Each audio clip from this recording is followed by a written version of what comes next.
Hello viewers, আসসালামু আলাইকুম। আমি আপনাদের মাঝে চলে এসেছি নতুন একটি ভিডিও নিয়ে। রূপচাঁদা মাছ এবং কামিলা মাছ যে দেখাবো আমি আপনাদেরকে আজকে এই ভিডিওর মাধ্যমে। তো দেখতেছেন আমি মাছগুলো নিয়ে হাতে নাড়াচাড়া করতেছি, মাছগুলো দেখতেছি কত সুন্দর।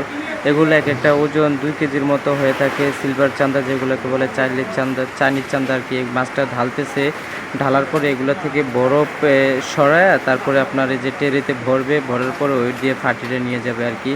তো এই বয়সে আমরা তো এরকম পাই নাই, এই 2 টেরের মতোই পাইছিলাম। মাছটা একটু শর্ট তাই কম পাইছি আর কি, আল্লাহ কিন্তু কম দিছে এই আর কি। তারপরে আমি আপনাদেরকে দেখাবো। এখন হচ্ছে গিয়ে মাছটা এখনও ভরা শেষ হয়নি।